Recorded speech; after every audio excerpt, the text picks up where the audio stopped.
Sekali lagi tepuk tangan buat Tuhan kita. Dia layak yang terima terbaik daripada kita. Kami persilakan untuk duduk kembali jemaat Tuhan di dalam hadirat Tuhan. Sekali lagi katakan shalom. Senang sekali bisa beribadah minggu kembali bersama dengan Bapak Ibu Saudara sekalian. Dan saya ingin menyapa sekali lagi jemaat Tuhan yang mengikuti ibadah pagi hari ini melalui live streaming dimanapun Anda berada. Buka hati, Tuhan mau lawat dan menjamah serta menguatkan Anda sekalian juga. Bapak Ibu Saudara memasuki bulan Januari 2022 masih di dalam tema besar kita yaitu mengadopsi visi kerajaan sorga. Kenapa visi begitu penting dalam hidup manusia? Karena visi menjadi alasan mengapa atau why. Di dalam perjalanan hidup kita mengenal namanya visi, misi, lalu strategi. Simpel sekali kan? Visi itu adalah why atau mengapanya. Lalu kemudian misi itu adalah what, apanya. Dan strategi itu adalah how, bagaimana. Kalau di sekolah kita, di studi kita, di pekerjaan kita, di gereja, bahkan ada visi, misi, strategi. Bahasa sehari-harinya simple. Visi itu why, mengapa. Misi itu what, apanya. Lalu how atau bagaimana itu strateginya. Ketika kita melakukan segala hal dalam hidup kita, kalau kita tidak menemukan alasan visi atau why mengapa, maka yang kita lakukan tidak bertahan lama. Tapi kita meyakini ketika kita menemukan alasan mengapanya, maka segala sesuatu di dalam hidup kita itu kita akan mengerjakan konsisten dan terarah. Oleh karena itu saya dorong Bapak Ibu Saudara temukan visi, temukan alasan mengapa di dalam semua hidup kita, aspek hidup kita. Entah itu pekerjaan, karir, studi kita, keluarga kita, bahkan di dalam hidup kita bergereja. Temukan why-nya, temukan visinya. Dengan demikian apa yang kita lakukan itu akan konsisten. Mau berbicara dari olahraga secara jasmani, fisik. Kenapa orang berolahraga, kenapa kita harus olahraga, kenapa harus ngatur kesehatan kita. Kalau nemukan why-nya, kita akan kerjakan dengan segenap hati. Kenapa kita berdoa, kenapa kita memberi, kenapa kita melayani, kenapa kita melanjutkan studi kita, kenapa kita berbisnis, kenapa kita membangun karir kita. Kalau kita menemukan alasan why-nya, mengapanya itu visinya, maka saya yakin perjalanan hidup kita itu fokus dan kita akan konsisten untuk mencapainya. Tapi kalau kita tidak menemukan visi atau alasan mengapa, maka yang kita kerjakan hanya bersifat sementara, tidak sampai akhir. Nah doa saya kembali mengawali tahun 2022, temukan alasan mengapa kita mengikut Tuhan, kita mengiring Yesus. Kenapa? Karena ada visi kerajaan sorga yang Tuhan mau kerjakan melalui kehidupan kita bersama. Kita akan belajar dari tokoh di Alkitab. Pagi hari ini saya beri judul Musa, pelarian yang menjadi berkat. Mari kita lihat Keluaran 3 ayat 1 sampai ayat 9. Mari kita perhatikan bagaimana Musa menemukan why, visinya. Sehingga dia berjalan menyelesaikan sampai garis akhir. Mari kita perhatikan Keluaran 3 ayat pertama sampai ayat yang ke-9. Ayat yang pertama perhatikan. Adapun Musa, ia biasa mengembalakan kambing domba Yitro, mertuanya, imam di Midian. Sekali ketika ia menggiring kambing domba itu ke seberang padang gurun, sampailah ia ke gunung Allah, yakni Gunung Horeb. Dikatakan adapun Musa. Waktu peristiwa ini dicatat, Keluaran 3 dicatat, Musa berusia 80 tahun. Belajar sedikit mengenai hidup Musa. Musa hidup 120 tahun. Para ahli Alkitab membaginya hidup Musa di dalam 3 bagian babak kehidupan. 40 tahun pertama dia jadi pangeran di Mesir. 40 tahun kedua jadi gembala pelarian di Midian. Lalu 40 tahun yang ketiga dia menjadi pemimpin umat Israel. Jadi ketika Alkitab atau Keluaran 3 tadi ditulis, usia Musa gak muda lagi. Usianya 80 tahun. Dia sudah mapan, sudah nyaman. Orang berkata semakin tua, semakin sulit kita berubah. Paradigma, cara berpikir kita, karakter kita makin lama makin keras. Kalau kita mau berubah itu ketika kita masih muda katanya. Tapi saya meyakini kalau kita membuka hati berapapun usia kita, Roh Kudus mampu menuntun hidup kita. Sehingga kita semakin berubah ke arah Kristus. Tapi Musa waktu itu tidak lagi menjadi seorang muda, bahkan usianya 80 tahun. Sudah nyaman, sudah mapan, sudah enak. Bahkan dikatakan dia biasa menggembalakan kambing domba. Manusia itu pasti akhir-akhirnya punya kebiasaan rutin yang dilakukan. Demikian juga Musa. Dan kata biasa mengembalakan berarti Musa ini tergolong orang yang rajin bertanggung jawab di dalam pekerjaannya. Bapak Ibu Saudara, saya banyak ketemu dengan orang, kadang-kadang orang-orang di luar sana yang tidak sungguh-sungguh ikut Tuhan. Mereka itu trauma lihat orang Kristen. Karena orang Kristen seringkali jadi batu sandungan. Tapi saya yakin Bapak Ibu Saudara tidak menjadi batu sandungan, kita justru menjadi batu loncatan. Orang ketemu kita, hidupnya tambah melompat jauh atau hidupnya tambah jauh lebih baik ketemu dengan kita. Jangan jadi batu sandungan. Musa ini adalah tipe orang yang bertanggung jawab di dalam pekerjaannya. Dikatakan ia biasa menggembalakan kambing domba. Tuhan suka dengan orang yang setia. Tuhan suka dengan orang yang tekun. Tuhan suka dengan orang yang rajin. Kok bisa tahu Pastor Bernard? Iya, karena Alkitab kita kalau kita lihat benang merahnya, Tuhan itu menyukai orang-orang yang rajin. Makanya ada salah satu ayat di dalam Amsal, belajar kepada semut, perhatikan tingkah lakunya dan jadilah bijaksana. Di tengah-tengah usia yang tidak lagi muda, 80 tahun. Dia akan memasuki paruh ketiga nanti perjalanan hidupnya 40 tahun berikutnya. Gak panjang lagi usianya. Karena 80 tahun dia sudah lewati dan dia menjadi seorang yang bertanggung jawab. Tapi perhatikan Bapak Ibu Saudara, Tuhan tetap punya rencana visi yang jauh lebih besar. Kalau hari ini kita merasa sudah mapan, sudah nyaman di dalam perjalanan hidup kita. Biarkan firman kali ini mengusik kenyamanan kita. Meskipun usia sudah 80 tahun, itu kita perhatikan tetap Musa dipanggil Tuhan untuk mengerjakan visi yang jauh lebih besar. The greater vision, visi yang besar, yang begitu besar luar biasa. Melampaui hanya sebatas dia jadi seorang gembala kambing domba di Midian. Baik kita yang usia fisiknya, kita merasa sudah tua. Apalagi kalau sudah tua, tinggal lihat anak-anak besar, dampingi mereka menikah, nimang cucu. That's it, Tuhan panggil. Ternyata Tuhan itu rencananya masih panjang dan lebar. Baik kita yang sudah tua secara usia fisik, maupun kita yang masih muda mungkin secara usia fisik. Tapi kita merasa aman, nyaman dan mapan di dalam aktivitas kita. Tuhan membawa kita keluar untuk supaya kita mengerjakan sebuah visi, the greater vision. Ada visi yang jauh lebih besar yang Tuhan mau kita kerjakan di dalamnya. Dan kalau kita mengerti visi itu, alasan why mengapanya, kita akan selesaikan sampai garis akhir dengan kuat dan sampai tuntas, Bapak Ibu Saudara.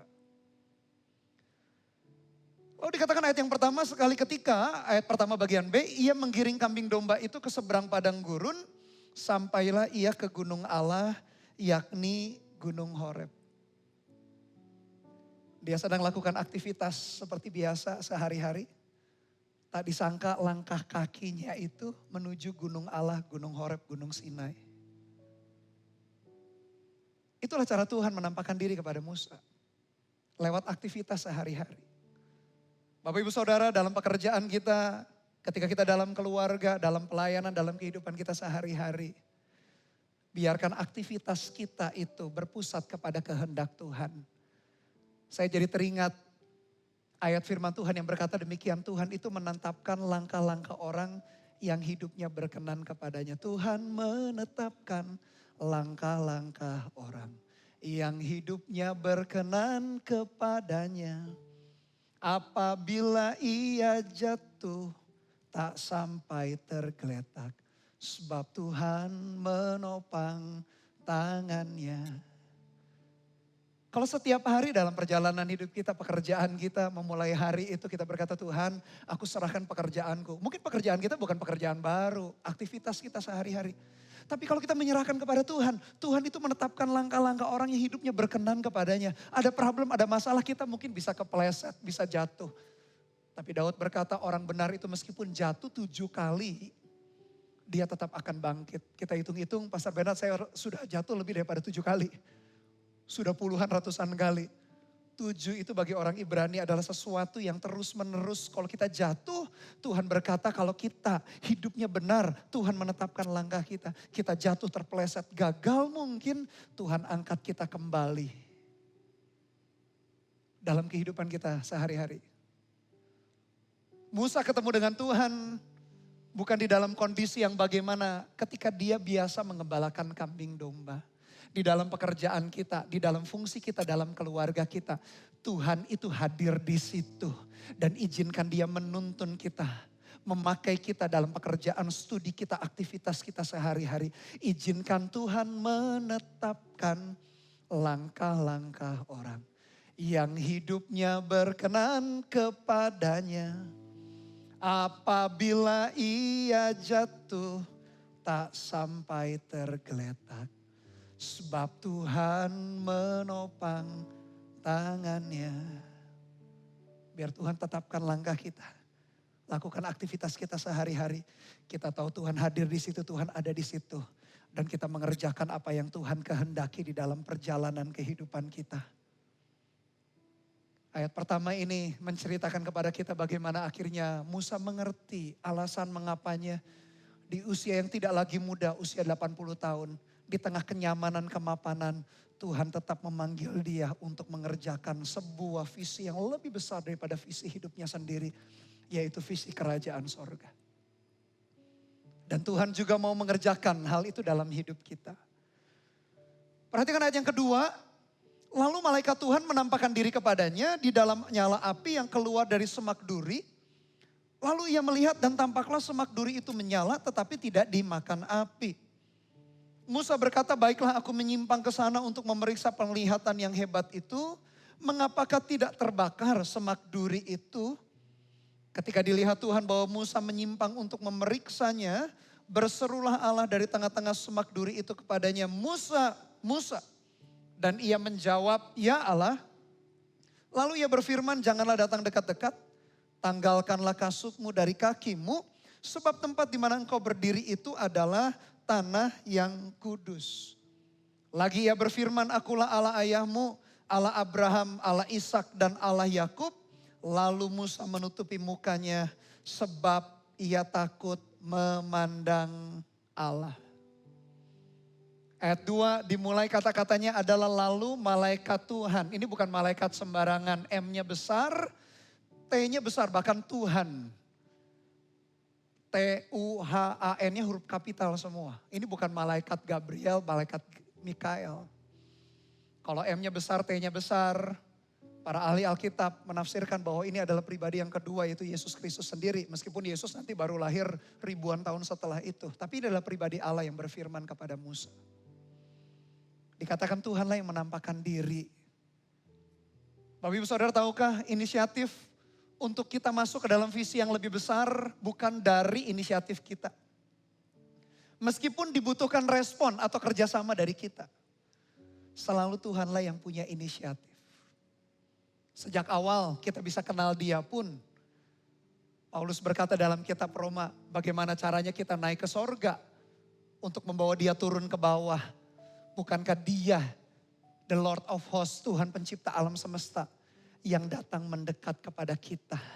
Selalu rencana dan kehendak Tuhan yang besar itu dimulai daripada inisiatif Tuhan. Lalu malaikat Tuhan menampakkan diri. Tetapi berikutnya respon kita menentukan. Tuhan mau berpartner dengan kita. Tapi pertanyaannya Bapak Ibu Saudara, maukah kita meresponi panggilan Tuhan? Selalu visi yang besar itu bukan karena kita berniat baik. Namanya manusia, niatnya itu pasti untuk diri sendiri. Walaupun mau berbuat baik, ya mungkin hanya karena pencitraan atau karena sungkan, karena gak enak. Tapi beda, kalau Tuhan yang menampakkan diri, kasih Tuhan yang ada dalam hidup kita. Kasih Tuhan itu akan menggerakkan kita untuk melakukan segala sesuatu yang Tuhan kehendaki. Bahkan untuk orang lain sekalipun kita rela untuk melakukannya. Di luar Tuhan mungkin kita melakukan segala sesuatu buat orang lain. Tapi mungkin untuk pencitraan kembali kepada keuntungan diri sendiri. Segala sesuatu dimulai dari inisiatif Tuhan. Lalu berfirmanlah Tuhan kepada Musa. Lalu bagaimana caranya Tuhan berfirman kepada kita hari ini? lewat Alkitab yang kita pegang. Alkitab adalah firman Tuhan yang tertulis. Ada orang bertanya sama saya, Pastor Bernard, gimana caranya dengar suara Tuhan? Saya tanya, kamu merenungkan firman atau enggak? Karena firman Tuhan, Alkitab yang ada di tangan kita, itu adalah cara Tuhan berfirman. Itu adalah cara Tuhan mengajari kita. Cara Tuhan untuk memberitahukan kepada kita kehendaknya. Ketika kita bersekutu dengan firman-Nya, kita mengerti Dia pun berfirman kepada kita. Sama seperti hari ini ketika kita berkumpul bersama-sama di ibadah ini. Kita mendengarkan apa yang saya sampaikan dari firman Tuhan. Dan kita mendengar, oh Tuhan ingin kita bekerja atau berjalan di dalam kehendak dan rencana Dia. Tuhan berfirman, Tuhan berbicara kepada kita. Tahukah Bapak Ibu Saudara, bahkan setiap hari. Oleh karena itu milikilah persekutuan dengan Alkitab kita setiap hari. Kembali saya dorong mumpung ini masih minggu ke berapa ini? Minggu keempat ya. Bulan Januari 2022. Minggu ketiga atau keempat ya. Punyalah disiplin untuk merenungkan firman Bapak Ibu Saudara. Yang belum download aplikasi GMS Church, download. Nanti ada satu bagian fitur terbaru daripada aplikasi kita, I Love My Bible. Diklik, lihat hari keberapa, kita ikuti pembacaan Alkitab. Saya dorong Bapak Ibu Saudara. Dari situ kita bisa mengerti suara Tuhan. Dari situ kita bisa mengerti Tuhan berfirman di dalam hidup kita. Karena bagaimana caranya kita dituntun oleh firman Tuhan, dituntun oleh suara Tuhan. Kalau kita tidak merenungkan firman Tuhan. Tuhan menetapkan langkah-langkah orang yang hidupnya berkenan kepadanya. Bagaimana Tuhan menuntun kita kalau kita tidak bersekutu dengan firman-Nya. Sampai hari ini Dia masih berbicara. Tahukah Bapak Ibu Saudara, Dia masih berfirman. Bagaimana ketika kita lihat tulisan-tulisan di dalam Alkitab itu. Roh Kudus menerangi hati dan pikiran kita. Ada ayat-ayat tertentu, melompat dalam hidup kita. Mungkin ayatnya pernah kita baca, mungkin ayatnya singkat atau ayatnya panjang. Tiba-tiba menggerakkan hati kita, tiba-tiba membuat hati kita melompat. Membuat kita wow, tercelik sesuatu. Disitulah Tuhan sedang berbicara. Kalau dulu Tuhan berfirman kepada Musa, bahkan Tuhan berkata Musa itu Tuhan berbicara berbeda. Berbicara muka dengan muka. Hari ini Dia berbicara dengan lewat Alkitab kita sebagai firman Tuhan yang tertulis. Bersekutu dengan firman Tuhan itu. Dan kita akan mendengar firman-Nya. Jadi mengerjakan visi yang lebih besar, the greater vision, selalu inisiatif Tuhan. Tuhan berbicara lewat pemimpin gembala kita di Mawar Sharon, Pastor Philip Mantova, lalu disampaikan kepada kita. Hari ini saya juga berbicara mengenai the greater vision, visi yang lebih besar, visi kerajaan sorga. Tuhan berbicara, sampai kapanpun Tuhan berbicara kepada kita. Dengarkan Dia berbicara lewat Alkitab kita. Ketika kita dengar khotbah seperti ini, Dia berfirman, Dia berbicara. Dan inisiatif berasal daripada Dia. Apa yang Tuhan sampaikan kepada Musa di usia yang tidak muda lagi? Perhatikan ayat yang ke-7. Dan Tuhan berfirman, aku telah memperhatikan dengan sungguh kesengsaraan umatku di tanah Mesir.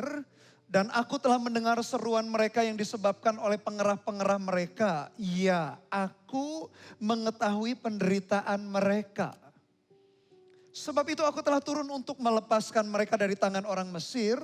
Dan menuntun mereka keluar dari negeri itu ke suatu negeri yang baik dan luas. Suatu negeri yang berlimpah-limpah susu dan madunya. Ke tempat orang Kanaan, orang Het, orang Amori, orang Feris, orang Hewi dan orang Yebus. Sekarang seruan orang Israel telah sampai kepadaku. Juga telah kulihat betapa kerasnya orang Mesir menindas mereka. Dari ayat yang ke-7, kita bisa melihat, kita bisa mengenal kembali hatinya Tuhan. Dikatakan Tuhan berfirman, aku telah memerhatikan dengan sungguh kesengsaraan umatku.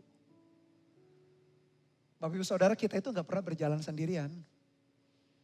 Dia tahu kalau kita sedang bergumul. Dia tahu kita manusia, kekuatan kita itu gak seberapa.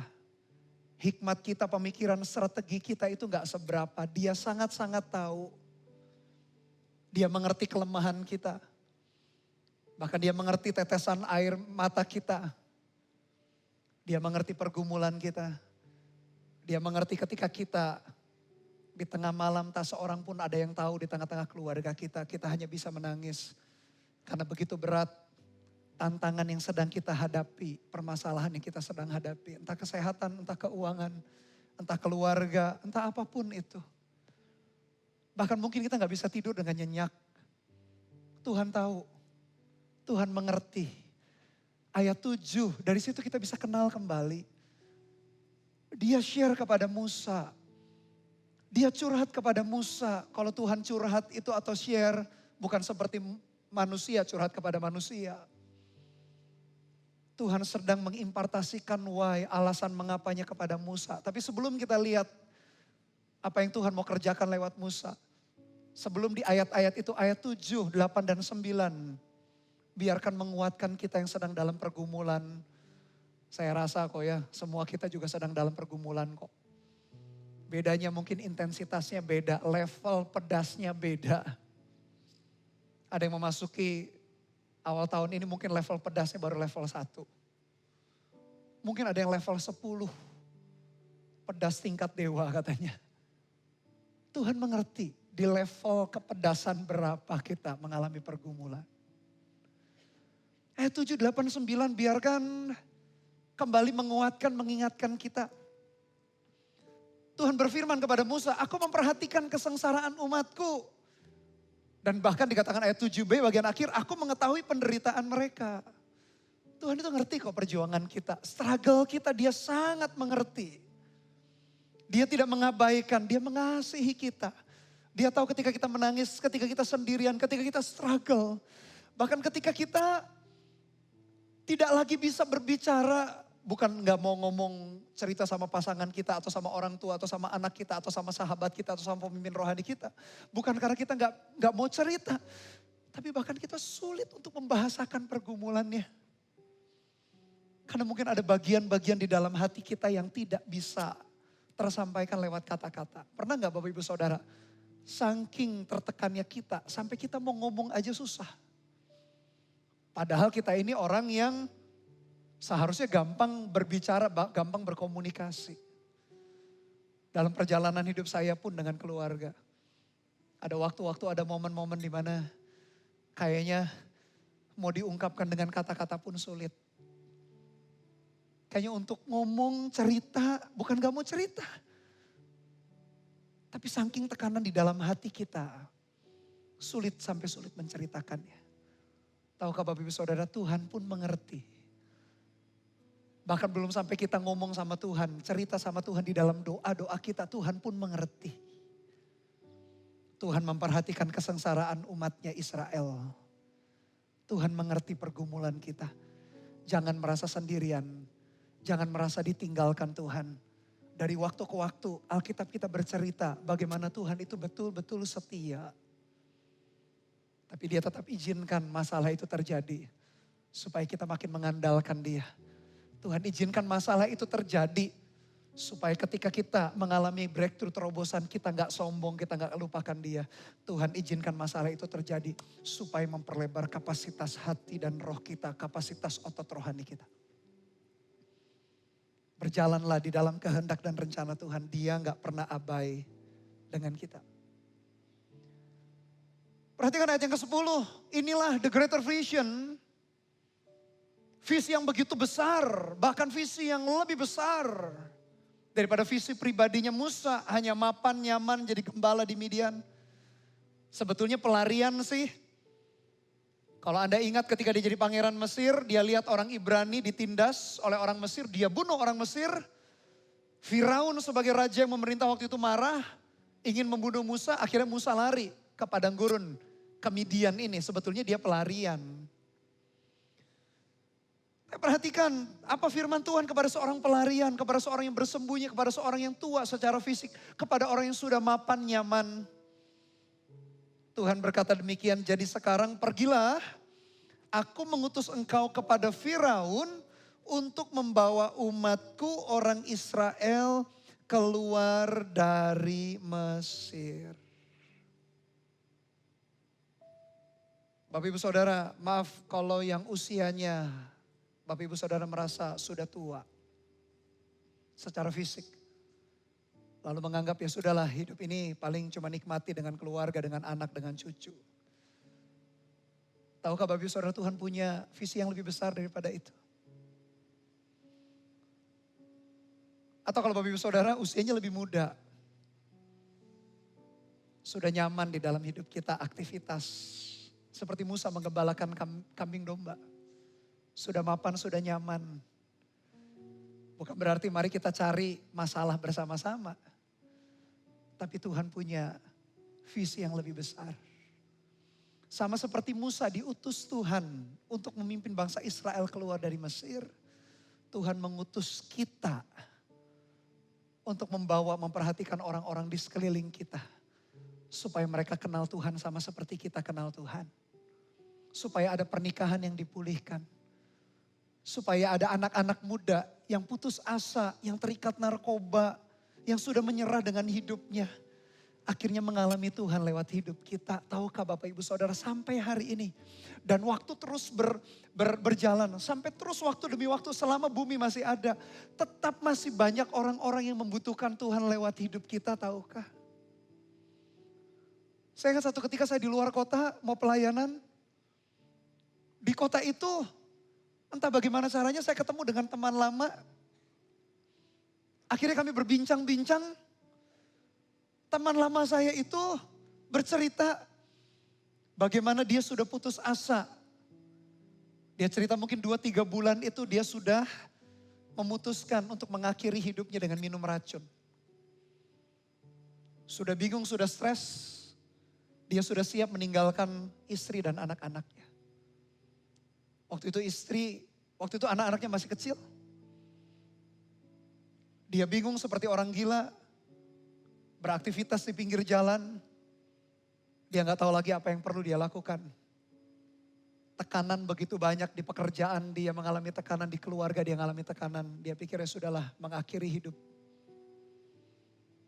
Secara ajaib, menurut saya ya divine appointment ketemu dengan saya. Lalu di waktu itu saya layani, saya doakan. Terjadi manifestasi, terjadi pelepasan spontan. Oleh karena itu kita harus mempersiapkan diri. Kapanpun, dimanapun, beritakanlah Injil, baik tidak baik waktunya. Layani orang-orang itu. Orang itu mengalami manifestasi, dilepaskan daripada kuasa kegelapan, keterikatan roh maut. Kalau kita mau bunuh diri, malaikat maut atau roh maut itu mengintai kita selalu. Dia mengalami kelepasan, hidupnya dipulihkan. Dilepaskan daripada keterikatan dosa dan sekaligus dia dipenuhi oleh Roh Kudus, roh berbahasa baru. Berbahasa lidah. Sejak hari itu perjalanan hidupnya gak pernah sama. Apa yang saya alami itu hanya salah satu cerita dari sekian banyak cerita bagaimana Tuhan sebetulnya bukan mau pakai saya saja. Tapi pakai setiap hidup kita. Ayat 7 tadi kita belajar Tuhan memperhatikan kesengsaraan kita juga. Kesengsaraan orang lain juga. Tapi gak berhenti sampai di situ. Tuhan memang memperhatikan kesengsaraan kita, tapi Tuhan pun mau kita dipanggil seperti Musa, diutus bukan kepada bangsa Israel yang sekarang secara fisik di sana di Timur Tengah, tapi kepada orang-orang di sekeliling kita. Supaya orang-orang tadi yang menyerah, yang putus asa, yang tidak tahu lagi harus berbuat apa, mereka ngalami Tuhan lewat hidup kita. Itulah the greater vision. Jadi maaf Bapak Ibu Saudara, Anda yang merasa sudah cukup tua usianya lalu berkata, aku gak bisa berbuat apa-apa. Musa dipanggil usia 80 tahun. Dan dia sedang memasuki paruh ketiga perjalanan hidupnya. Gak lama 40 tahun begitu cepat dia lewati. Dia mati, meninggal dunia umur 120 tahun. Masih ada 40 tahun lagi Bapak Ibu Saudara, 40 tahun bukan 40 tahun sungguhan. Masih ada 40 berbicara mengenai angka sebuah proses, sebuah tujuan, sebuah destiny. Masih ada 40 tahun hidup kita. Secara rohani 40 tahun ya. Bukan secara literal. Bagi yang usianya masih muda tapi nyaman, mapan. Masih 40 tahun. Tuhan mau bekerja berarti lewat hidup kita. Bersyukur hari ini kalau pekerjaan kita baik, keluarga kita baik, puji Tuhan dengan itu. Tapi Tuhan juga memanggil kita, mengutus kita, ada the greater vision, ada visi yang lebih besar. Kalau Anda berkata hidupku lagi bermasalah, Tuhan juga tetap panggil Anda.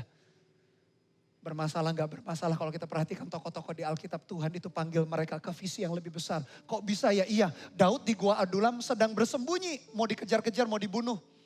Tuhan pun panggil dia untuk menggembalakan, memuridkan 400 orang di Gua Adulam. Gideon lagi takut dia, mengirim gandum di tengah-tengah pemerasan anggur. Saya bayangkan dia pasti pakai masker kayak kita. Masker zaman dulu pastinya. Karena bayangkan dia harus mengirim gandum, harusnya di tempat terbuka. Debunya kan kemana-mana, pemerasan anggur tempat tertutup. Takut dia, tapi Tuhan panggil dia untuk menjadi pembebas bangsa Israel. Mau lagi problem, gak lagi problem. Mau tua, mau muda, sama saja kita.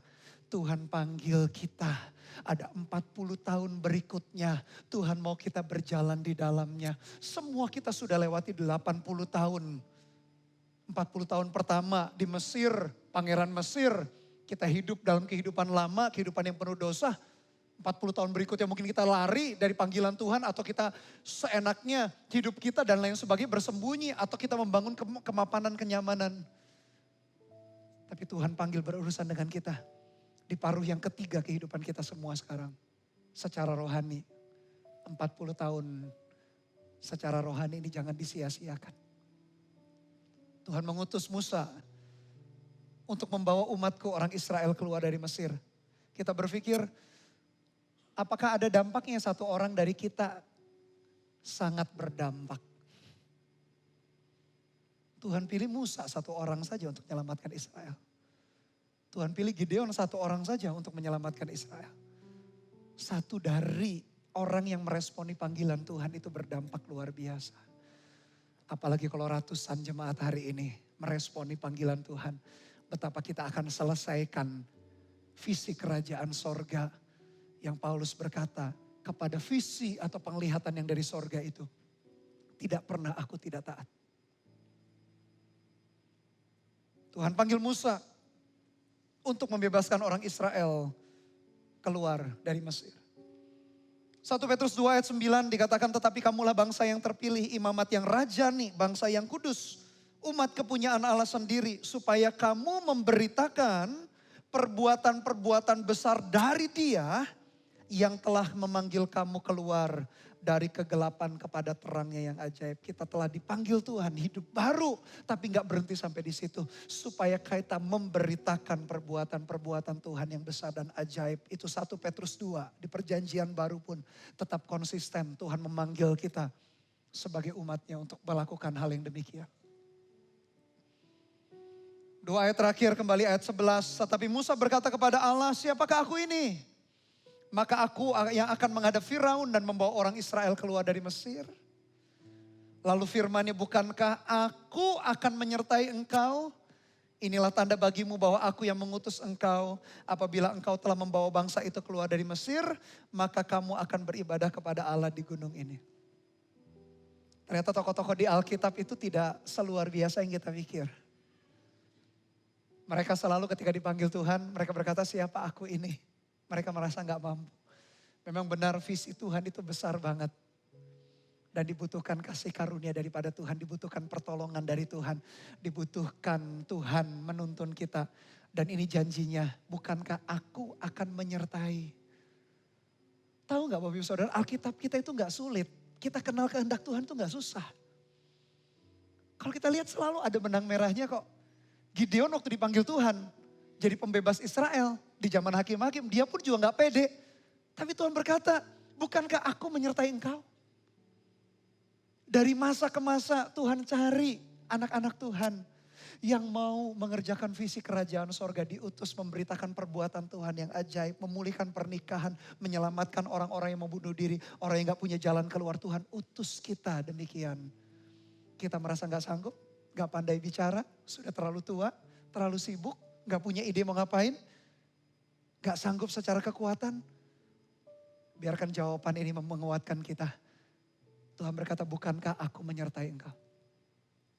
Kalau Tuhan menyertai, berarti segala sumber daya yang kita butuhkan untuk menyelesaikan visi kerajaan sorga, Tuhan itu berikan di dalam hidup kita. Dia disebut Immanuel, Allah beserta kita. Ketika Yesus lahir di atas muka bumi 2000 tahun lalu. Matius pasal pertama dia disebut Immanuel. Matius pasal 28 pasal terakhir. Yesus yang sama berkata, bukankah aku menyertai engkau sampai kepada kesudahan zaman. Tuhan menyertai kita asalkan kita meresponi. Berjalan dalam visi yang lebih besar, visi kerajaan sorga. Dengan demikian hidup kita fokus. Berjalan daripada satu kasih karunia kepada perjalanan yang berikutnya. Tangkaplah kehendak Tuhan, kerjakan bersama-sama. Yang mau katakan amin Bapak Ibu Saudara, amin. Mari kita tundukkan kepala kita berdoa. Terima kasih ya Tuhan. Saya undang petugas pelayan praise and worship juga mari maju ke depan. Terima kasih buat anugerah-Mu dalam hidup kami. Entah kami tua secara fisik, seperti Musa sudah 80 tahun, menganggap sepertinya ya sudahlah kami cuma menikmati hidup saja. Tapi ternyata Tuhan punya visi yang jauh lebih besar, visi yang jauh lebih baik. Atau kami mungkin merasa hidup kami masih muda, usia kami masih muda, tapi kami juga nyaman dalam beraktivitas. Biar hari ini Tuhan firman-Mu mengingatkan kami kembali ada visi yang lebih besar, visi kerajaan sorga. Tuhan mau panggil kami semua, Tuhan mau mengutus kami kembali ke marketplace menceritakan perbuatan Tuhan yang besar dan ajaib. Di luar sana ada orang yang mau bunuh diri, butuh berita keselamatan. Di luar sana ada pernikahan yang di ujung tanduk perceraian, butuh dipulihkan. Di luar sana ada anak-anak muda yang hidupnya asal, hidupnya sembarangan karena tak tahu tujuan hidupnya. Perlu kita menceritakan bagaimana Tuhan memanggil mereka. Di luar sana ada anak-anak kecil yang di-abuse mungkin orang tuanya, yang dibuang oleh orang tuanya. Perlu dilayani. Dan tahukah Bapak Ibu Saudara, Tuhan memakai kita semua.